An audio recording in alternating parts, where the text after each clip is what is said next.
거기 중간에 보시면 그 지도가 나와 있죠. 그 지도 있는 그 부분이 지금 한참 전쟁이 일어나고 있는 그 언저리입니다. 그 부분.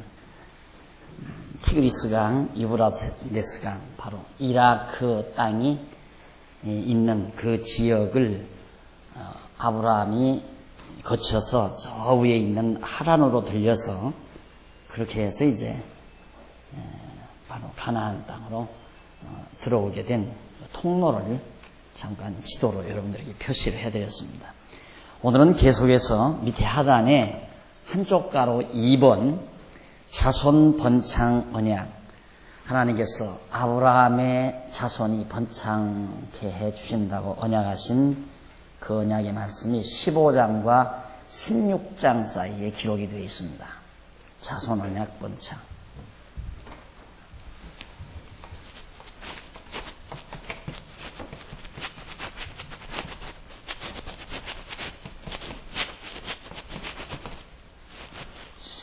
(15장에서) (16장까지) 여러분 그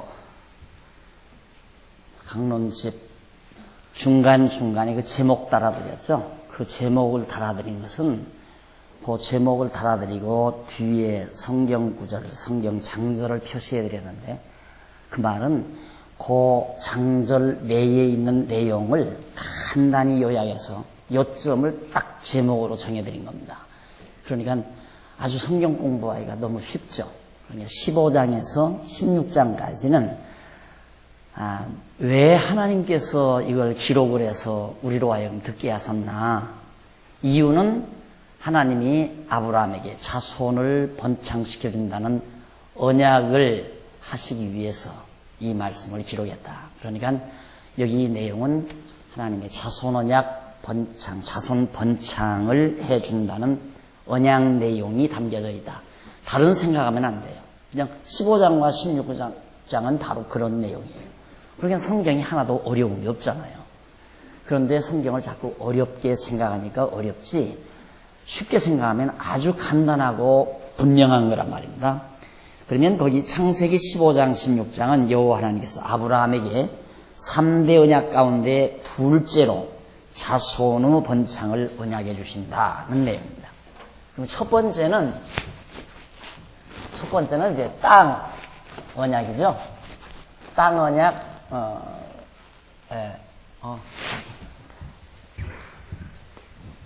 가만히 있어요, 그래도.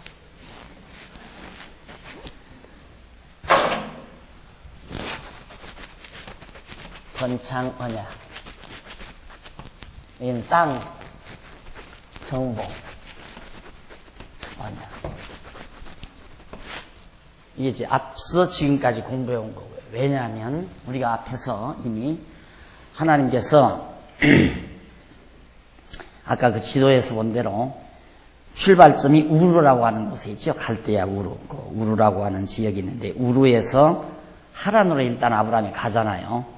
가서 하란에서 하나님께서 가나안 땅으로 인도해 드려요. 그래서 가나안 땅에서 동서남북 땅을 다 보여주면서 이 땅을 내 자손에게 주마.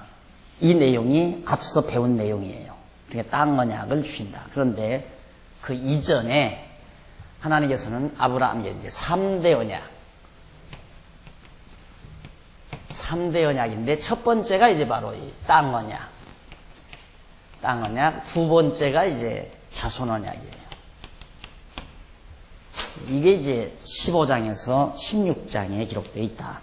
그러면 넘어가서 127페이지 중간 조금 못 미쳐보시면 양쪽 가로 1번 자손에 대한 언약 내용이 15장에 나와요. 자손에 대한 언약. 거기 보면 그 밑에 1절로 15장 1절로 3절에 보면 여호와의 말씀이 이상 중에 아브라함에게 이렇게 임합니다. 뭐라고 임하느냐면 이후에 여호와의 말씀이 이상 중에 아브라함에게 임하여 가라사대 아브라함아 두려워 말라 그 말이에요. 두려워 말라. 왜? 나는 너의 방패요. 너를 이렇게 보호해주고 방어해주는 방패와 같은 그런 존재다. 그러니까 내가 너를 방패 역할을 해주니까 아무 두려울 것 없다. 하나도 두려울 것이 없다. 왜 그러냐면 아브라함은 지금 타향에 와 있잖아요. 자기 그 갈대아 우르라고 하는 고향을 떠나서 전혀 피부색이 다른 함 족속들이 산, 함의 아들 가나안 족속들이 사는 땅에 왔으니까 피부빛이 다르단 말입니다. 벌써 인종이 다르고 그러니까 겁이 난 거죠. 우리가 처음에 미국 사람들 보면 좀 겁도 나기도 하고 신기하기도 하고 그랬잖아요. 그러듯이 아브라함도 타국에 갔기 때문에 굉장히 두려움이 많았습니다. 내가 여기서 혹시 맞아 죽으면 어떡하나. 그때야 뭐 국제법 있는 세상도 아니고 그러니까 겁이 났단 말이죠. 그러니까 하나님께서 겁내지 말아라. 내가 네 방패 역할을 해주나. 너의 지극히 큰 상급이니라. 내가 너에게 엄청난 많은 상급을 줄 자다. 아브라함이 가로되 주 여호와여 무엇을 내게 주시려나이까. 도대체 하나님 여호와께서는 나한테 뭐를 주려고 이렇게 말씀합니까? 그러면서 하는 말이 나는 무자하오니 아들이 없사오니 나의 상속자는 이 다메섹 엘리에셀이니이다. 아브라함이 아내가 아이를 못 낳는다고 했잖아요. 아이를 낳지 못하기 때문에 아들이 없어요. 그러니까 자기 뒤를 이어서 상속할 자는 자기가 낳은 아들이 아니라 자기가 데리고 있는 종 엘리에셀이라고 하는 이 종이 나의 상속자가 될 수밖에 없습니다. 우리나라도 일본 사람들이 와서 땅 정복하고 농사짓고 살다가 그 집에서 무슨 살든 한국 사람이 떼부자가 돼버리잖아요. 일본 사람이 줄 사람이 없으니까 야 나 너나 가져라 하고 가버렸다 이 말이에요. 그래서 일본 사람 집에서 가신 역할을 하던 사람이 해방 직후에 떼부자가 되어서 사는 사람들이 많았었어요. 그러듯이 아브라함도 그 말이에요. 나는 아들이 없으니까 내가 드리고 있는 이 엘리에셀이 나의 상속자가 되겠습니다. 이 말은 아브라함이 하나님 나 아들 하나 주십시오. 이걸 구하기 위해서 그러는 얘기. 하나님이 뭔가 준다니까. 3절 아브라함이 또 가로되 주께서 내게 씨를 주지 아니하셨으니 아들을 안 줬다 이 말이죠. 내 집에서 길리온 자가 나의 후사가 될 것입니다. 길리온 자란 종을 말합니다. 이렇게 하나님께서 아브라함에게 나타나서 너 두려워 말라. 내가 네 상급이다. 내가 네 방패다. 그러니까 나한테 뭘 주려고 합니까? 나 지금 아들도 없습니다. 그러니까 나에게 씨를 주십시오. 씨를 안 주시면 내 집에서 길리온 종이 나의 상속자가 되겠습니다. 그리고서 이제 하나님께 말씀을 드렸는데 넘어가서 128페이지 하단에 보시면은 15장 4절로 7절 내용이 나와요. 여호와께서 아브라함 몸에서 날 자가 후사가 될 것을 하나님이 언약을 해요. 아브라함아 걱정하지 말라 그 말이에요. 한번 읽어보실까요? 4절 여호와의 말씀이 그에게 임하여 가라사대 그 사람은 너의 후사가 아니라 네 몸에서 날 자, 네 몸에서 날 자가 네 후사가 되리라. 지금 아브라함은 아내가 아이를 못 낳는 판인데 하나님께서는 아니다. 내 집에서 길리온 종 엘리에셀이 네 후사가 아니다. 내 아내의 몸에서 날 자가 네 후사가 된다 그 말이에요. 그렇게 말씀을 하니까 그러면서 이제 되리라 하면서 5절 아브라함을 이끌고 밖으로 나가 말씀하시길 하나님께서 하늘을 우러러 뭇별을 셀 수 있나 보라. 저 하늘을 보라. 또 그에게 이르시되 네 자손이 이와 같으리라. 저 하늘의 별처럼 아브라함 네 자손이 그렇게 많이 번창한다. 아브라함이 여호와를 믿으니 여호와께서 이를 그의 의로 여기시고 또 그에게 이르시되 나는 이 땅을 네게 주어 업을 삼게 하려고 너를 갈대아 우르에서 이끌어낸 여호와니라 하고 말씀을 합니다. 지도를 안 그리려고 그랬더니 아무래도 좀 그려야 되겠어요?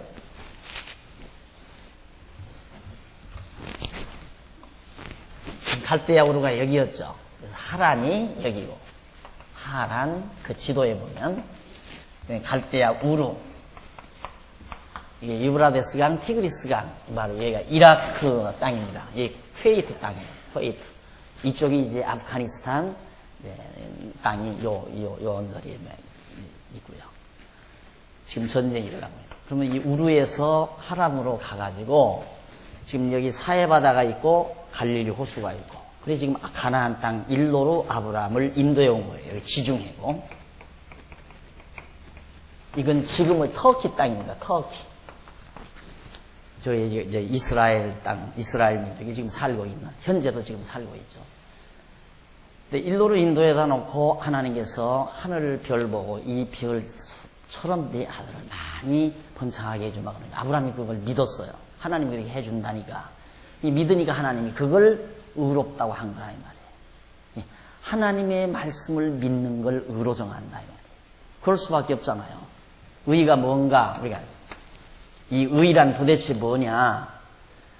이 의가 뭔지를 설명하는 사람이 없어요. 이게 설명이 안 되는 거예요. 일반적으로는. 그래서 이제 도덕적으로 이걸 설명을 하는 거죠.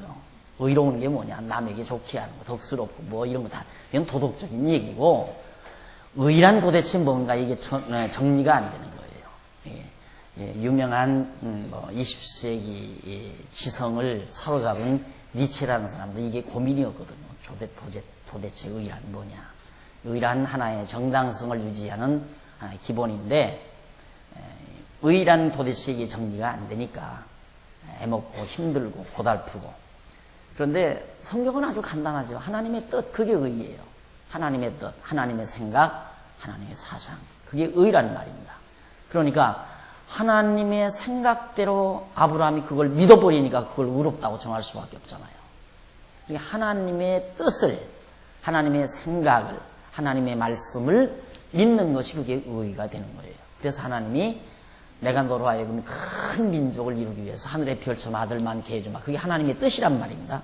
하나님의 생각이고, 그걸 아브라함이 믿으니까 그걸 하나님이 의로 정했다. 그런 얘기예요.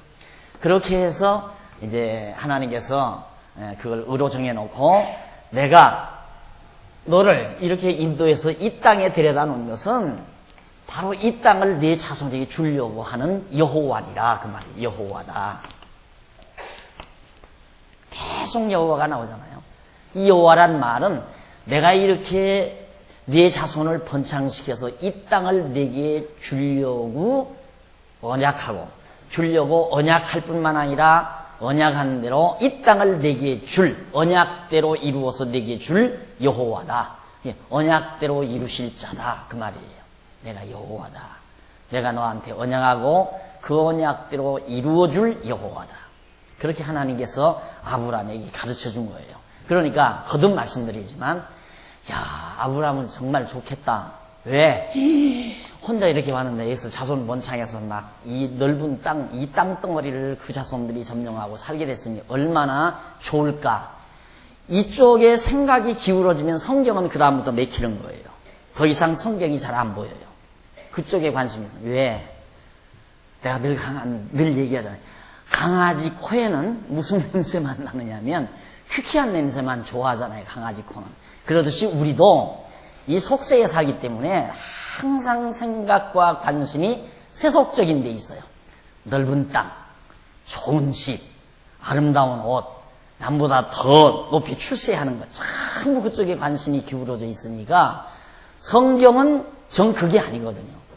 그걸 우리에게 말하려는 게 아니라 하나님 당신이 어떤 분인가를 알려주려고 성경을 기록한 거기 때문에, 성경에 지금 이런 내용이 기록돼도 하나님께서 왜 아브라함을 그냥 여기서 살게 놔두지, 무엇 때문에 이렇게 남의 타민족들이 살고 있는 땅으로 인도해서 아들 여기서, 그것도 아이 낳지 못하는 아내와 더불어 사는 아브라함에게 아들 준다고 약속해 놓고 또 그 자손이 번창해서 후손들에게 이 땅을 주어서 살게 한다고 그랬을까? 그렇게 접근을 해야 한다 이 말이에요. 하나님이 왜 그러시는가? 당연하잖아요. 그렇게 우리의 관심사가 접근이 돼야 성경이 성경대로 보이는 거란 말입니다. 땅 주려면 그냥 여기도 얼마나 넓은 땅인데요, 이게. 엄청나게 넓은 땅 아니에요. 그런데 왜 하필이면, 그리고 이쪽에도 뭐죠? 얼마나, 중앙아시아 쪽으로 뭐 얼마나 넓은 땅이 쫙 펼쳐져 있습니까? 그런데 왜 하필이면 함의 자손인 가나안 족속들이 이미 다 기득권 가지고 점령하고 살면서 성도 쌓고 포도원도 가꾸고 목장도 하고 다 그러고 사는데 그 동네 땅을 왜 다 그 사람들 몰아내고 하나님이 이걸 준다고 그런가? 하나님이 이렇게 했기 때문에 오늘날 지금 중동 문제가 저렇게 심각한 거예요.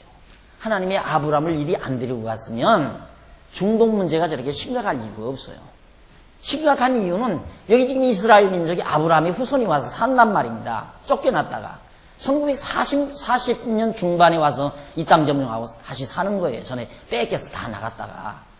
왜 들어왔는가? 이게 우리 조상 아브라함이 여호와 하나님 우리에게 준 땅이다. 다 나가라 이거예요.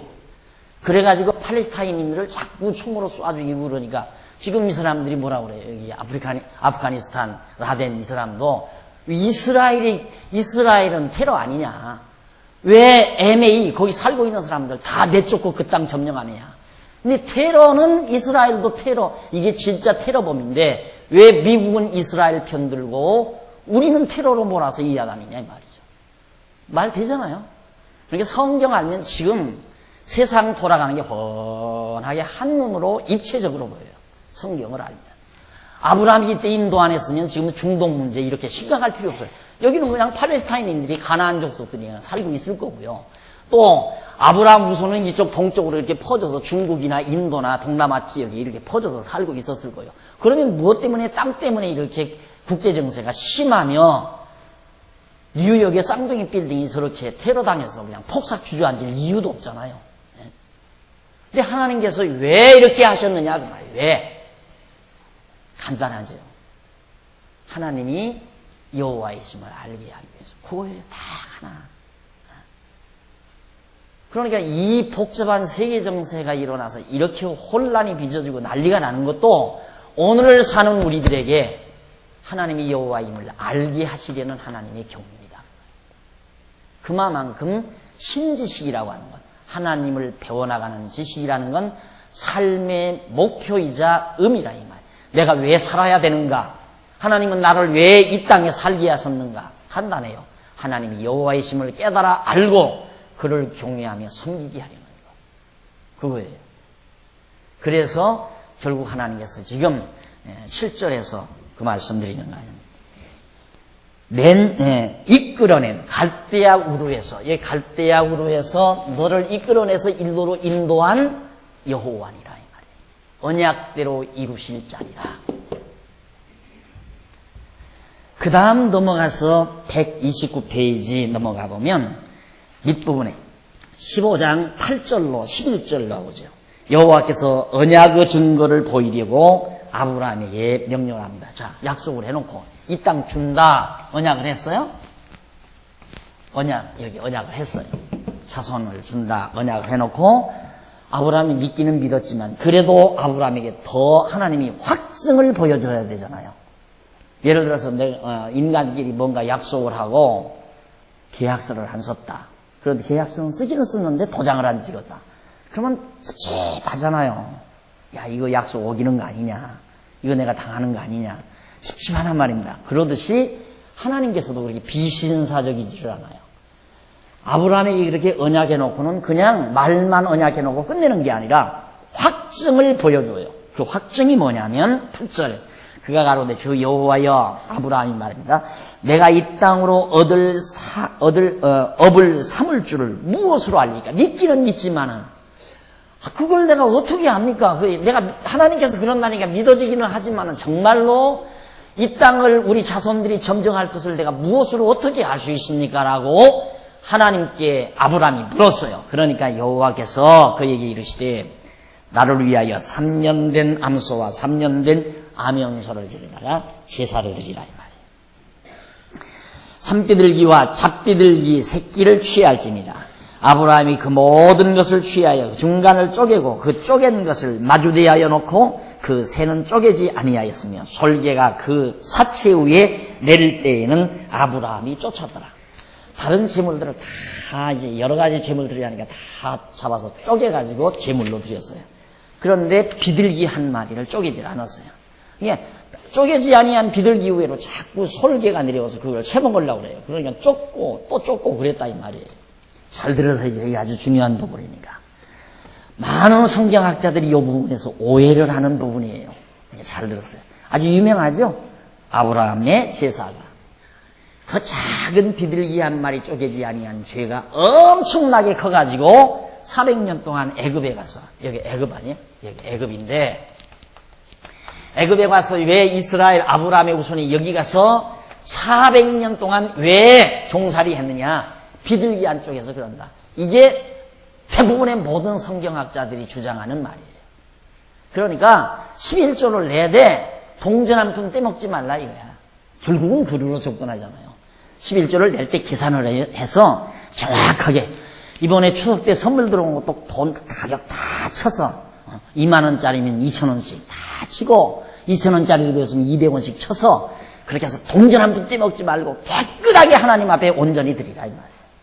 아브라함이 제사를 드리는데 다 쪼갰지만 비둘기 한 마리 안 쪼갠 죄로 이렇게 엄청난 벌을 받지 않았느냐. 그러니까 11조 낼 때 절대 작은 것 하나라도 소홀히 여기지 말라. 이게 보편적으로 성경을 가리키는 교사들이 누구나 다 아는 얘기예요. 이건 다 여러분들이 귀가 닳고 닳도록 들은 얘기고. 그래서 정말 그런 건가? 잘 들어보십시오. 정말 그런 건가? 자, 넘어가서 우리 한번 조금 읽어보십시다. 조금 읽어보시면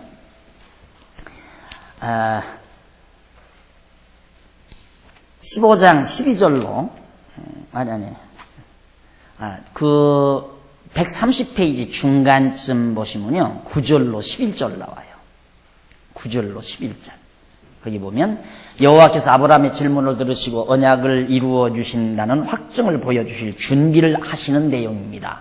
그게 뭐냐면 여호와께서 아브라함에게 확실한 믿음을 갖도록 하기 위하여 그에게 제물을 준비하도록 명하시죠. 그래서 아브라함은 여호와께 명하신 대로 제물을 취하여 그 중간을 쪼개어 마주놓고 새는 쪼개지 아니하였는데 솔개가 그 사체 위에 내림으로 그가 쫓았어요. 쫓았는데 문제는 거기서부터입니다. 15장 12절로 21절 여호와께서 언약을 이루실 과정과 그 증거를 알려줘요.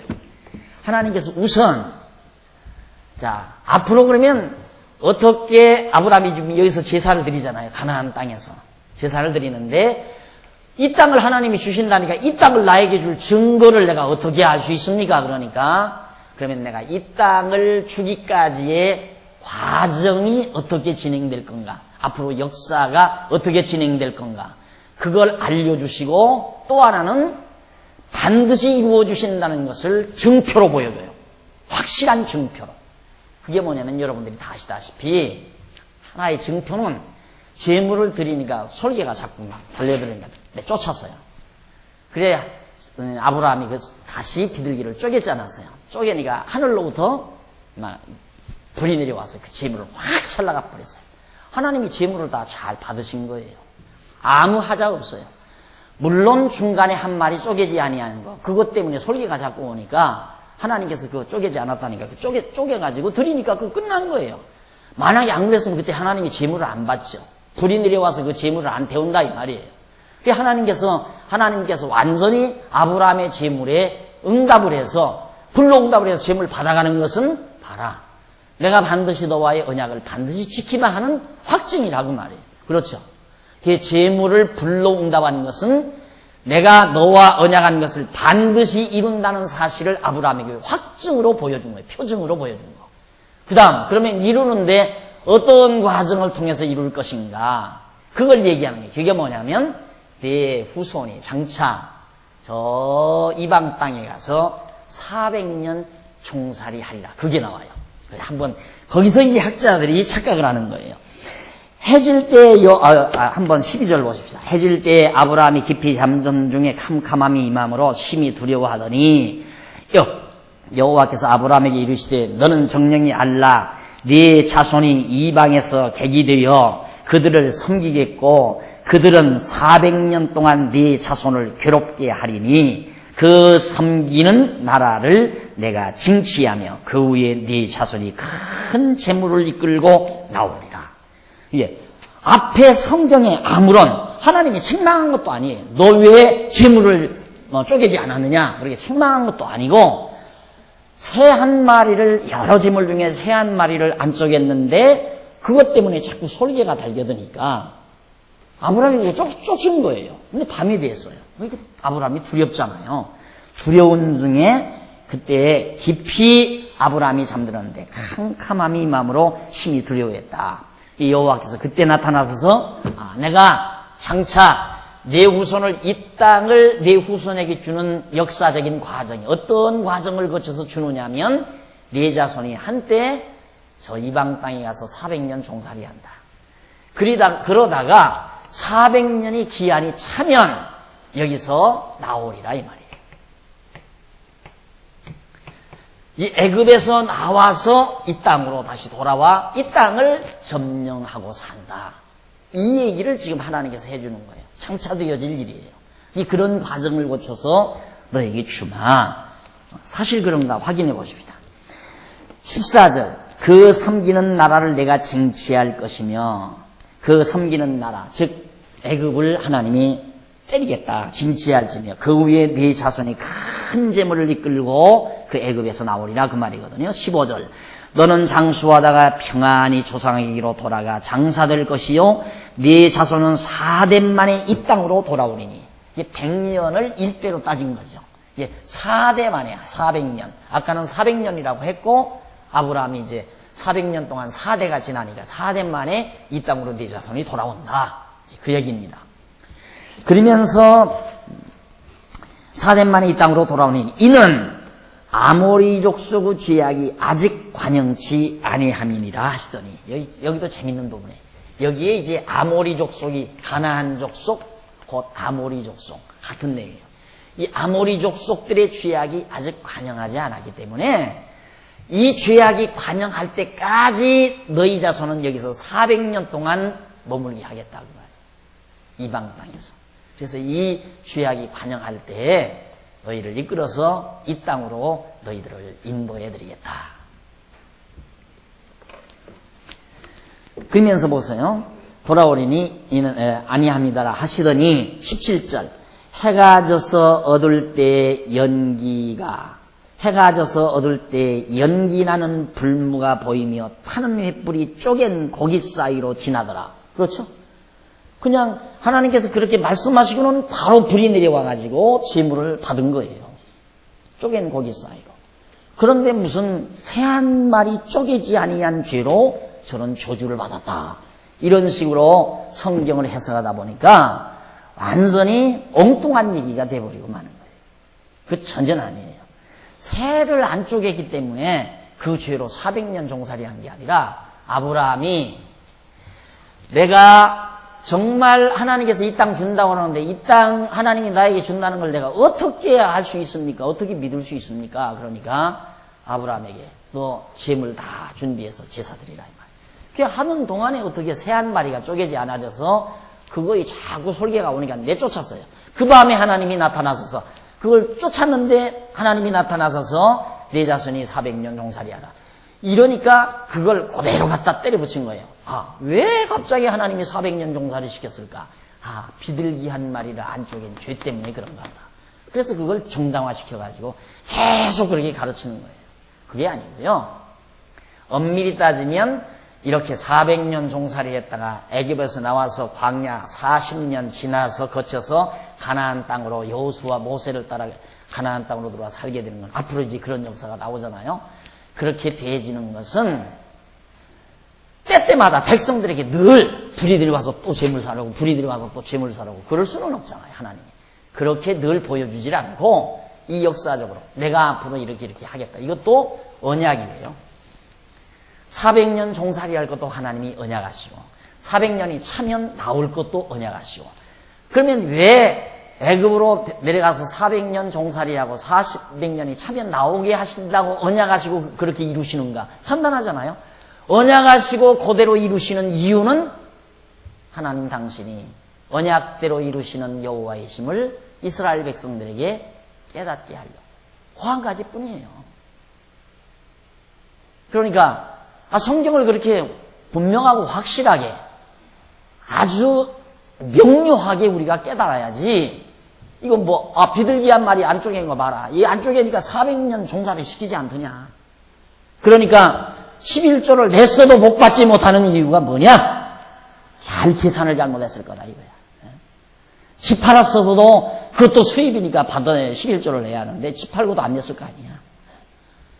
집을 2억 받았으면 2천만 원 내놔야지. 그래서 무대기 돈이 들어오는 이유가 경기가 잘 돌아가서 막 이 부동산 경기가 좋아지면 교회 재정이 막 푹푹 늘어나는 이유가 거기 있어요. 부동산 경기가 좋아지면 막 팔고 사고 그러잖아요. 그러니까 팔면 또 11조 떼서 교회에다 내고 그런 식으로 가르치니까. 근데 나는 11조 내는 게 배가 아파서가 아니라 돈 많으면 내서 좋은 일 하면 좋죠. 그런데 잘못 가르치니까 하는 얘기 잘못 가르치니까 그게 아닌데 하나님께서는 반드시 이스라엘 백성들이 이런 과정을 거쳐서 반드시 이 땅을 점령하게 해주겠다고 하신 말씀은 가나안 땅 들어가서 살 때에도 하나님께서 우리 조상 아브라함에게 이방에 가서 종살이 한다더니만 정말 우리가 와서 종살이 하는구나. 종살이 하면서도 하나님을 누구로 알아요? 여호와로 할 거 아니에요. 그렇죠? 자, 또 종살이하고 400년이 딱 차서 나오거든요. 진짜 출애굽할 때에도 야, 진짜 하나님은 여호와라구나. 이렇게 깨닫게 하시려고 하나님께서 이런 장차 되어질 일을 미리 언약해 줘서 언약대로 이루시는 것이지 비둘기 한 마리 안 쪼갰다고 해서 이렇게 세상에 비둘기 한 마리 안 쪼갰으면 아브라함이 곧불을 걸리거나 감기가 걸리거나 며칠 고생하다가 그만 낫게 해주면 끝났지. 비둘기 한 마리 안 쪼갰는데 하기야 선악과 하나 그거 과일 하나 따먹은 죄가 전 인류가 이렇게 막 이렇게 무지막지한 고통을 당하는 거 보면 그것도 이해는 되기는 되겠죠. 그러나 그런 의미로 하나님께서 하신 게 아니에요. 비둘기 한쪽에서 저주로 저걸 준 거 아니에요. 절대. 하나님의 계획이에요. 하나님의 계획. 그래서 하나님께서는 이제 바로 봤잖아요. 그냥 바로. 그러고 나니까 해가 져서 어둘 때 연기가 나는 불무가 보이며 타는 햇불이 쪼갠 고기 사이로 지나더라. 그날에 여호와께서 아브라함으로 더불어 언약을 세워 가라사대 내가 이 땅을 애굽 강부터 큰 하수 유브라데까지. 애굽 강은 여기 있잖아요. 여기에서부터 유브라데스 강, 유브라데가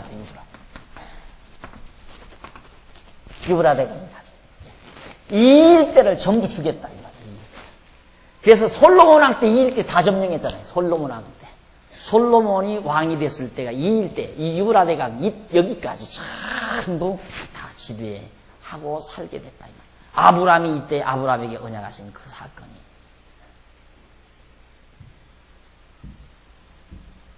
그래서 이 땅을 애굽강에서부터 그 큰 강 유브라데까지 네 자손에게 주노니 곧 겐 족속과 그리스 족속과 간몬 족속과 헷 족속과 브리스 족속과 르바 족속과 아모리 족속과 가나안 족속과 기르가스 족속과 여부스 족속의 땅이에요. 이게 아랍 이 지역 사람 모든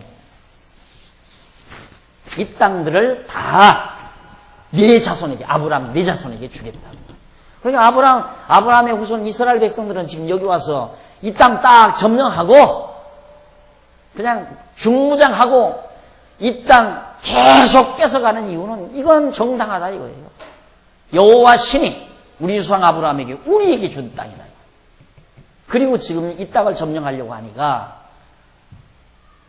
바로 이 아랍 국가들 그리고 특히 팔레스타인인들 이 사람들이 열받잖아요. 그러니까 이게 끝날 수가 없어요. 이거 끝나려면 유대인들이 다 죽어야 돼요. 유대인들이 죽든가 아랍 국가들이 다 망해버리든가 그래야 끝나지 살아있는 한 안 끝나요. 그런데 미국이 철부지하게 미련스럽게 욕심 부리지 말고 자기들 나라나 다 해서 좀 행복하게 살면 되잖아요. 그런데 기어코 세계를 어떻게 다 자기가 관리하려다 보니까 이걸 어떻게 관리해요? 서로 이권 문제가 붙은 이 엄청난 사건을. 그런데 미국도 이 편 이스라엘 편을 안 들 수가 없어요. 왜 안 드는가? 미국의 가장 중요한 요직이라든가 중요한 재벌, 경제 또한 모든 과학, 기술 이런 분야가 전부 유대인들의 머릿속에 다 담겨져 있다 이 말이죠. 그러니까 미국이 이들을 무시할 수가 없어요.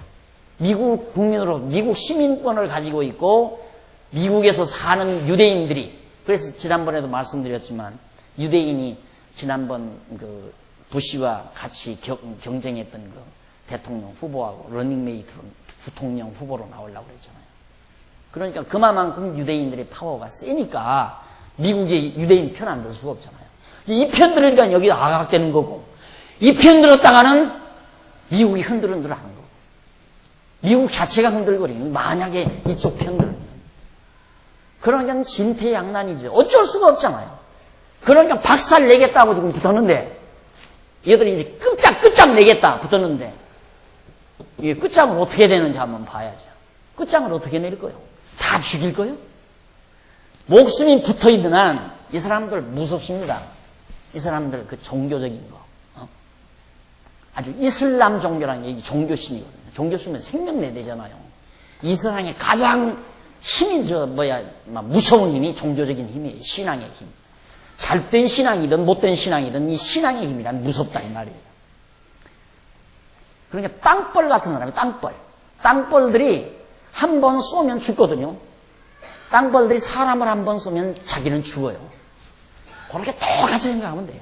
그래서 게릴라전이 죽기 살기 하고 그냥 그런다고 그러면 여기 폭탄 들고 폭탄 이렇게 하고 잡혀간다 이거예요. 속에다 폭탄 장치하고 잡혀가서 막 거기 이제 어떤 요지에 딱 들어가 있으면 끈 메고 가가지고 딱 잡아다니면 그냥 같이 잡혀간 사람도 죽고 거기서 폭탄 쏘서 거기도 다 폭탄으로 다 그런 식으로 무서운 사람들이란 말이에요. 이 사람들. 이것이 지금 오늘 우리가 당하고 있는 현실인데 이 원인이 바로 여기서부터 출발한 거예요. 결국은 여기서. 이게 역사적인 깊은 뿌리가 있는 일이기 때문에 하루아침에 아무리 유명한 외교관이 가서 외교수를 피워도 필요가 없어요. 그건 안 되는 거예요. 되질 않아요. 그래서 내가 늘 그러잖아요. 요한계시록에 마지막 전쟁이 바로 이 지역이라고. 아마겟돈 전쟁이라는 게 바로 이 지역에서 일어난다. 요한계시록에 나오잖아요. 이 지역에서 나오게끔 돼 있잖아요. 뭘로 보나 마지막 전쟁이 이 지역에서 나오게 돼 있어요. 그렇다고 해서 지금 마지막 전쟁이 지금은 이쪽 지역이에요. 이 지역이 아니고. 왜 그러는가? 이쪽 세력하고 여기하고 붙으려니까 여기에서 나올 수밖에 없죠. 그렇잖아요. 이 사람들 안 망해요. 유대인들 절대 안 망해요. 이거 망하지 않게 돼 있어요. 지금까지도 안 망했잖아요. 과거 유대인들을 씨말리려는 그런 제국들이 많았지만 못 말렸잖아요. 유대인들을 씨를 못 말렸다 이 말입니다. 유대인들 때문에 세계가 자기들이 고통스러웠기 때문에 독일 사람들이 가장 잔인하게 죽인 게 이스라엘 유대인들이에요. 그래도 유대인들 씨 안 말라서. 그러니까 은근히 지금 독일 사람들도 이스라엘 이 유대인들이 일어나는 게 지금 두렵죠. 자기네들이 한 과거 역사가 있으니까. 이 사람들은 역사 철저히 보관하고 있는데 수십만 명 막 그냥 지하에다 집어넣고 가스 질식사시킨 이런 막 무자비한 학살 사건이 역사 기록으로 대대로 지금 이들의 피 속에 남고 있다 이 말이에요. 그러니까 이들이 힘이 있고 커갈수록 독일은 두려워하는 거예요.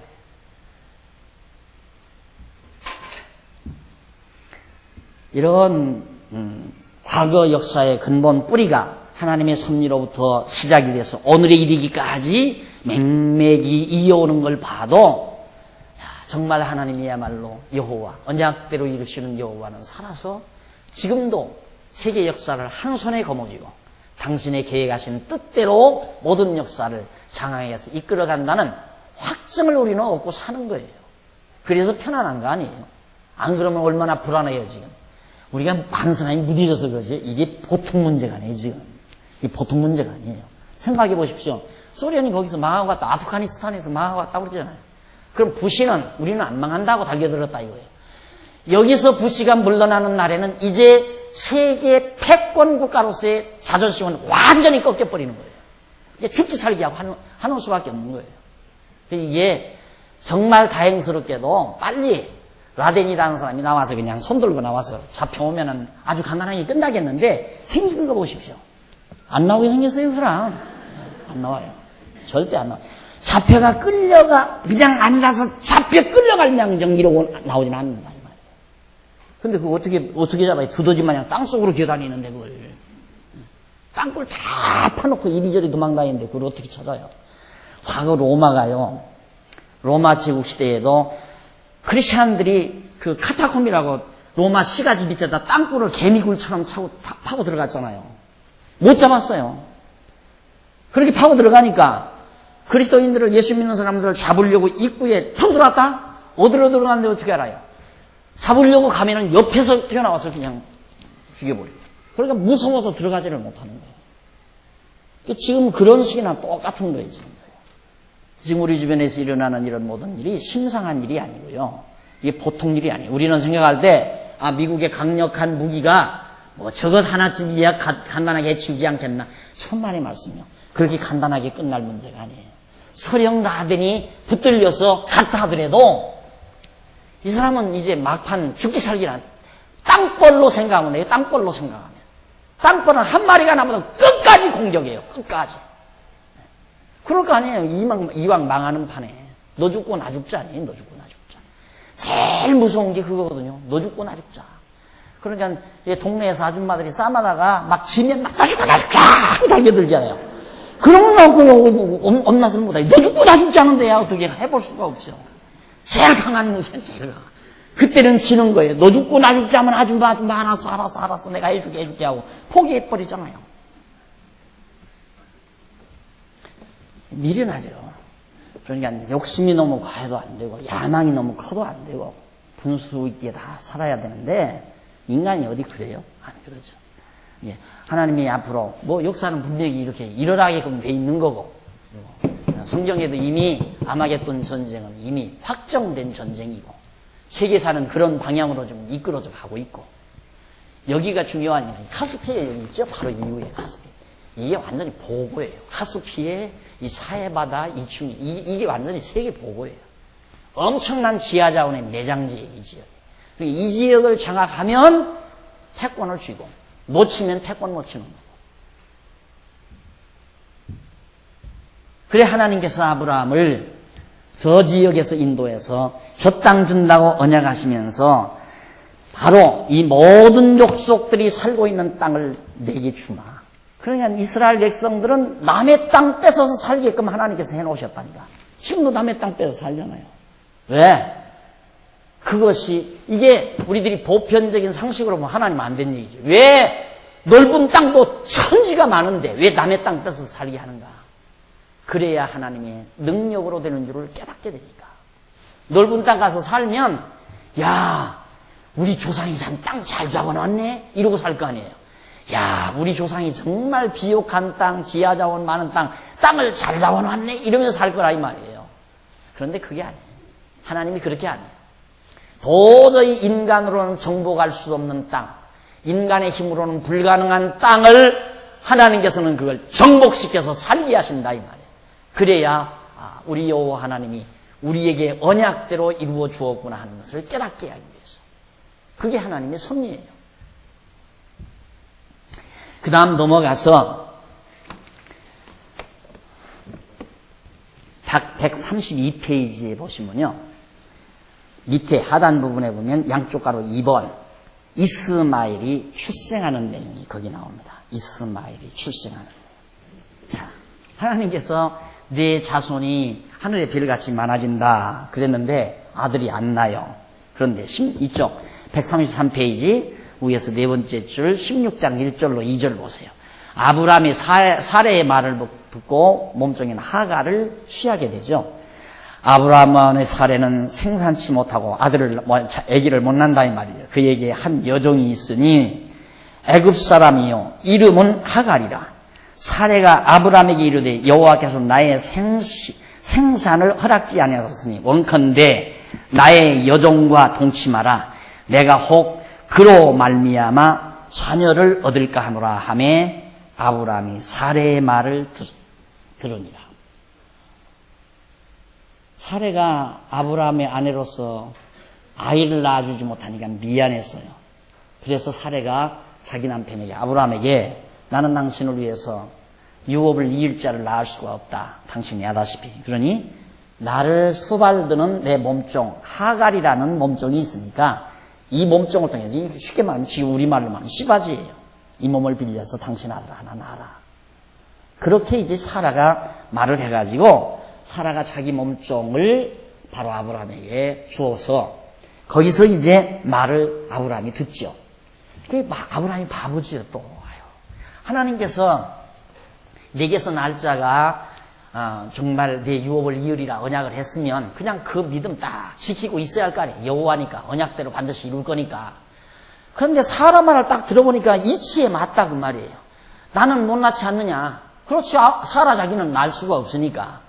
그러니까 하나님이 주신다고도 했고, 그러니까 나는 못 나니까 내 몸종을 통해서라도 어쨌든 당신은 아들을 낳아야 된다니까 그래 볼까 하고 이 넘어가 버린 거야. 그래서 낳은 것이 이스마엘이에요. 그 이스마엘이 나중에 조금 공부해 보면 이쪽이 광야 아니에요. 이쪽 사우디아라비아 쪽 이쪽 광야란 말입니다. 이쪽으로 쫓아내요. 그러니까 이쪽 아랍 국가 이 지역들이 이스마엘 후손들이 굉장히 많아요. 이스마엘의 후손들이 이때. 그러니까 아브라함이 사람 말만 안 들었어도 지금 훨씬 중동 문제가 훨씬 덜 복잡해요. 그렇잖아요. 아랍 국가 족속들이 적을 거니까, 이스마엘 후손이 적을 거니까. 그러니까 따지고 올라가 보면 저 형제지간이 같은 혈족끼리 지금 날린 거예요, 지금. 이쪽은 이삭의 후손, 여기는 이스마엘의 후손. 이런 식으로. 자, 이래서, 지금 우리 이 공부가 현실감하고 잘 맞아떨어서 더 흥미가 있습니다. 그래서 넘어갑니다. 밑에서 16장 13절로 4절에 보면 하갈이 아브라함에 의해 잉태한 다음 사례를 멸시를 해요.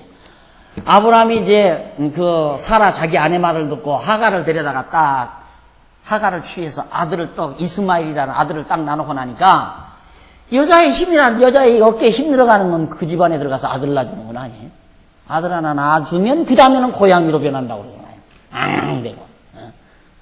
낳기 전까지야 남편에게 그냥 고분고분하지만 아들 낳는다면 네가 어쩔 거냐. 네 새끼 내가 낳았는데. 그래가지고 요즘 뭐 여인천하 같은 거 여러분 보잖아요. 아들 낳는다. 하갈이 그렇게 된 거예요. 전에는 종이었는데 이게 아들 낳았으니까 완전히 그냥 자기를 무시한다. 이 사라를. 그러니 얼마나 억울해요. 사라가. 굉장히.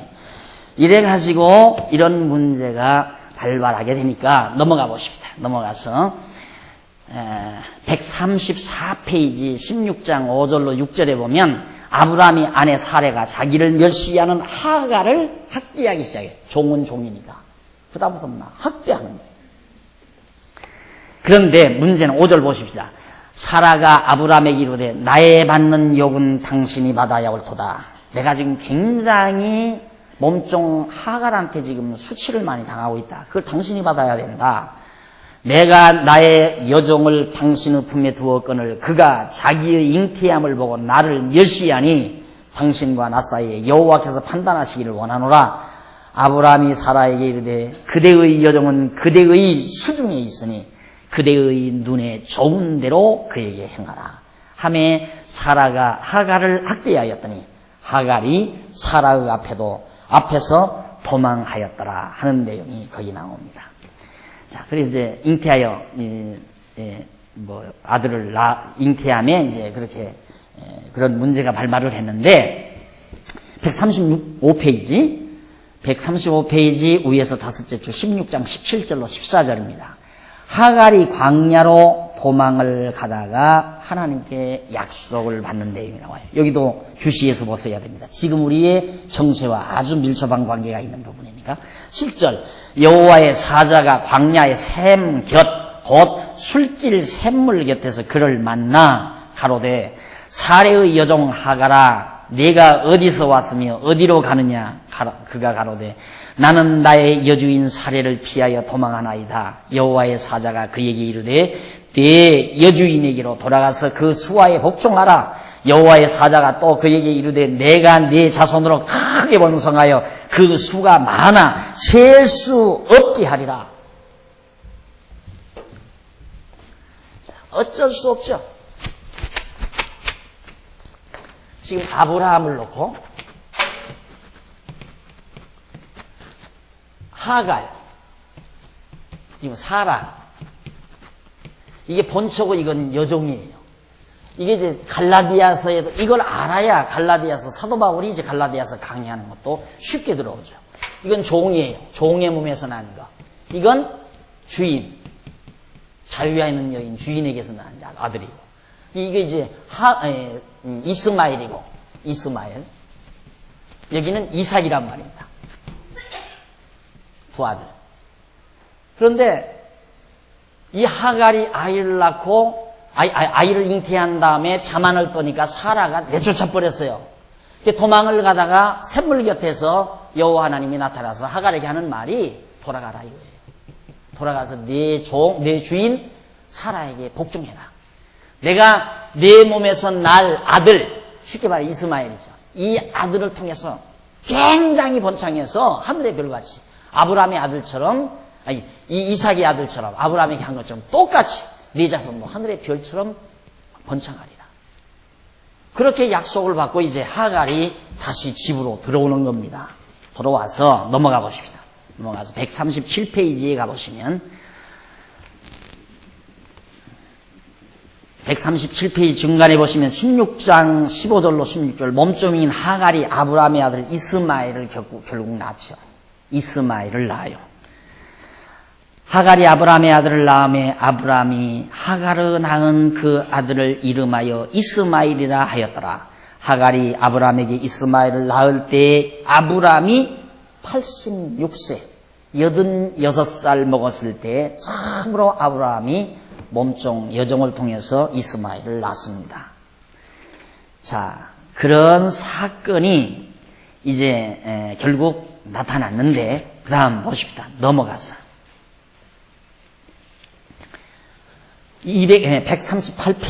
138페이지 거기 보면 결국은 아브라함에게 또 하나 언약을 해요. 아브라함에게 언약을 하는데 그게 뭐냐면 세 번째 언약이죠.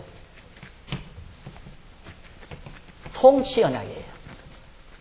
즉 여기서 그냥 통치가 아니라 열국 많은 나라들을 다스릴 수 있게 해준다는 언약을 해요. 많은 나라들 열국을 통치하게 해주겠다. 이게 통치 언약이죠. 그러니까 땅, 자손, 통치 이것을 하나님께서 아브라함에게 언약하는 내용이 지금 거기에 나와요. 그럼 보십시다.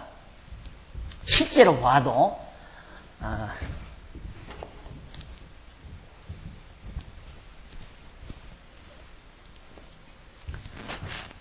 지금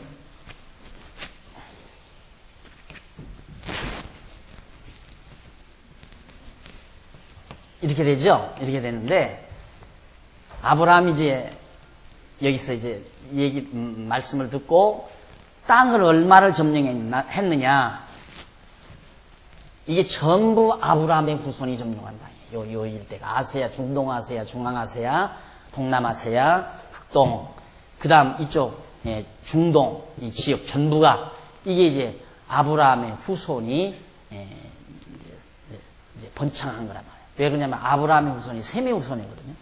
그리고는 이제 야벳의 후손이 이쪽에 좀 점령하고 있고 이 지역에 유럽으로 해서 그다음 이제 흑인들 함의 후손이 그쪽에 좀 점령하고 이건 완전히 그냥 잡족들이 여기 살고 있고요. 연합 쪽 그냥 셈, 함, 야벳 족속들이 섞어서 살잖아요. 연합.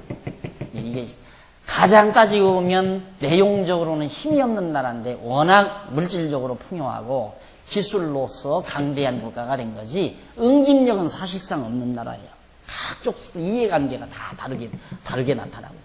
그러니까 지금 가장 미국이 두려워하는 게 흑인이 자꾸 더 막 생산을 자꾸 하게 되고 백인들은 애들 조금만 낳는데 흑인들이야 뭐 낳는 대로 키우잖아요. 낳는 대로. 그리고 다른 민족에 자꾸 이민 와서 살게 되고 그러다 보면 나중에는 이제 흑인 대통령 나온다. 흑인 대통령 나와버리면 미국의 패권은 이제 넘어가 버리는 거예요. 흑인의 세계로. 이런 이제 취약점을 지니고 있죠. 그런데 정말 아브라함의 후손에게는 이 가장 요지 땅, 지구의 이제 중심부죠. 이 아세아권의 지구의 중심부. 그러면서 인구도 최고로 많잖아요. 인구가 최고로 많아요. 이 아세아죠. 중국의 인구, 인도의 인구만 해도 얼마예요? 몇십만이 되잖아요. 몇십억만이. 뭐 굉장히 많아. 그나마 동남아 할 것 없이 따지면 세계 인구의 반 이상을 점령한다고 하느냐. 그러니까 그대로 하나님께서 언약한 대로 그대로 된 거예요. 더 많은 땅을 점령하게 되고 그 많은 열국을 다스리게 하시고 지금 우리가 사는 우리의 현실을 보내요. 자, 그 다음 이제 아비가 될 것이다. 그러면 아브라함 99세 때 여호와께서 아브라함에게 나타나서 그에게 이르시되 나는 전능한 하나님이라 너는 내 앞에서 행하여 완전하라. 자, 완전하라. 내가 내 언약을 나와 너 사이에 세워 너로 심히 번성케 하리라 하시니. 자, 여기서도 조금 우리가 정리하고 넘어갑시다. 아브라함이도 완전하라 이랬다 해서 보십시오. 아브라함이 완전하게 정말 깨끗하고 완전하게 그렇게 살라고 하나님이 하지 않았습니까? 그렇게 우리가 잘 깨끗하게 살아야 하나님이 복을 빌어줍니다. 이런 식으로 아주 정말 그렇게 대부분 설교를 해요. 또 가르치고. 그런데 우리 조금 보십시다. 정말 그런가? 139페이지 밑에서부터 여덟째 줄 중간 보십시오. 아홉째 줄 앞부분에 보든가 차라리. 그래서부터 밑에서부터 아홉째 줄 앞부분에 보시면 그래서 여호와께서는 그에게 스스로를 전능한 하나님이라고 소개하시는 것이다. 그러면서 그에게 자기 앞에서 행하여 완전하라. 하나님 앞에서 행하여 완전. 이 말은 완전하게 행하라. 죄 짓지 말고 그렇게 했다 이 말이죠. 그런데 여기서 완전이란 말은 도대체 무슨 말인가? 히브리 원문으로 탐임이란 말이 있어요. 이게 완전이라는 히브리 원문의 원전 성경에 히브리 원전 성경에 완전하다 이 말 탐임이란 말이에요. 하는데 이 말은 완성하다 완전이 아니라 완성하다 이루었다라는 뜻을 가진 탐함이라는 동사에서 유래한 것으로 그 뜻은 완전이라는 말보다는 완성 또는 이룸 완성 이룸이라는 말로 번역되어야 정확하게 번역되는 것이다. 이게 번역 잘못된 거예요. 완전히 행하라는 말이 아니라 완성하라고 말이에요. 다 이루어라. 뭘? 하나님께서 다 이렇게 언약하신 대로 너는 행해서 다 그대로 이루어라 그 말이에요. 그거지 완전히 행하라. 그런 번역은 지금 우리말 성경이 잘못 번역된 거라고 말이에요. 내가 하는 말이 아니라 성경 원문 성경 히브리 성경이 바로 그렇게 말하고 있는 거예요. 그러니까 정말 잘 연구를 깊이 하지 아니하고 그냥 우리말 성경만 적당히 봐가지고 항상 조건부로 아브라함이 이렇게 하나님 앞에 완전히 행하니까 하나님께서 그 행위를 조건으로 복 주어서 이렇게 넓은 땅도 차지하고 자손도 본장에서 잘 먹고 잘 살았다. 이런 식으로 자꾸만 가르치니까 결국은 기독교가 윤리종교, 도덕종교로 돼줄 수밖에 없는 거거든요. 기독교는 전혀 그거 아니에요. 하나님 당신을 우리에게 알게 하려는 계시종교예요. 계시의 종교. 하나님 당신을 우리에게 알게 하려는 계시종교. 자, 이래서 하나님께서 이제 말씀하시면서 완전하라. 내가 내 언약을 나와 너 사이에 세워 너로 심히 번성케 하리라. 언약대로 다 하겠다 이 말이에요. 하시니 아브라함이 엎드린데 하나님이 또 그에게 일러 가라사대 때 내가 너와 내 언약을 세우니 너는 열국의 아비가 될지라. 많은 나라들의 아비가. 이거 보십시오. 얼마나 지금 이 지역의 나라들이 얼마나 많아요. 이 지역. 물론 유럽에도 나라가 많지만 이 지역의 나라들이 얼마나 많아요. 많은 나라들의 아비가 되리라 이 말이에요. 열국의 아비가 될지라. 이제 후로는 네 이름을 아브람이라 하지 아니하고 아브라함이라 하리니 이는 네가 너로 열국의 아비가 되게 하겠다. 아브라함 모든 열국 열방 열국 같단 말이에요. 열방 열국 모든 나라들의 아비가 되리라. 그것이 아브라함. 지금까지는 아브람이었어요. 아브라함이 아니라 아브람. 그런데 하나님께서 아브라함이라고 해라. 열국의 아비라는 뜻으로. 이렇게 하나님이 아브라함에게 언약하는 내용이 1절로 5절 사이에 나옵니다. 다음 계속해서 어떻게 진행될 것인가 차 한잔 드시고 우리 계속해서 공부하도록